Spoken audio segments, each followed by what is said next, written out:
धनानंद का जो अमात्य यानी जो मंत्री था उसका नाम था राक्षस। क्या नाम था? राक्षस। उसका पूरा नाम अमात्य राक्षस। तो इसका सलाहकार, धनानंद के सलाहकार का नाम अमात्य राक्षस और चंद्रगुप्त मौर्य के सलाहकार का नाम चाणक्य। सोचो, एगो चाणक्य है, एगो राक्षस। हालांकि अमात्य राक्षस भी जाति से ब्राह्मण और बहुत तेज दिमाग के थे, लेकिन मंत्री क्या करेगा जब राजे चौपट रहे? तो समझ में आ रहा है कि नहीं आ रहा है? किसी को कोई दिक्कत? अमात्य किसे कहा गया? मंत्री को। अमात्य राक्षस किसके मंत्री थे? धनानंद।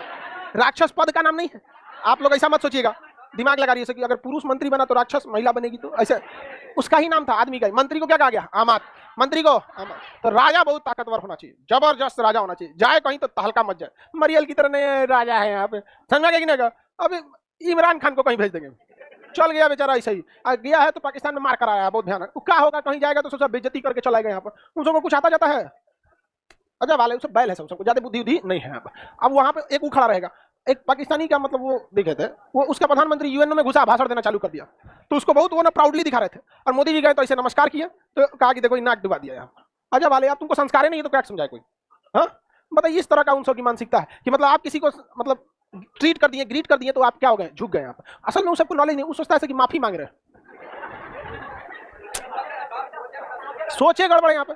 आप अपनी अपनी कल्चर से करना चाहिए। आप मान के चलिए पाकिस्तान में इस्लामिक कल्चर है तो उसमें झुक के भी तो कर सकते हैं, ऐसे क्या दिक्कत है? ये एक आदर का तरीका है। आप कोई पैर छू के प्रणाम करे, आदर का तरीका, तो सबको लगता है माफी मांग रहा है। माफी नहीं मांग रहा, आदर कर रहा है। नहीं समझ में गया यहाँ पे? तो सब समझ में नहीं आता है सबको। तो राजा कैसा होना चाहिए? ताकतवर, और उसका मंत्री भी ईमानदार और पूरा दिमाग वाला होना चाहिए। राजा के पास बहुत बड़े बड़े दुर्ग होने चाहिए। क्या होना चाहिए? दुर्ग।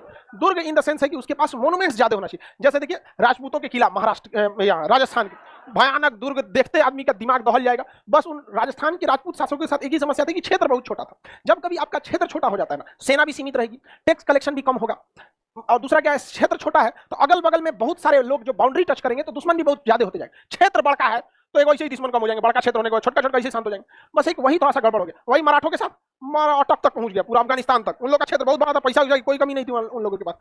तो दुर्ग होना चाहिए। अब जैसे दुर्ग इन द सेंस क्या, राजा बड़े बड़े महल वगैरह बनाता था, वो उसका शान का प्रतीक होता था। पहले आपका कोई यूनिवर्सिटी वगैरह तो उतना नहीं चलता था, बड़ी बड़ी दक्षिण भारत में मंदिरें बनाई गई, ताजमहल उसी सिलसिले में, या लाल किला उसी बनाया गया। ये इसी राजा के राजत्व सिद्धांत का है कि राजा के पास क्या क्या चीजें हैं दिखाने के लिए। हाथी का दांत एक दिखाने के लिए होता है, उससे वो खाना नहीं खाता है, डराता है।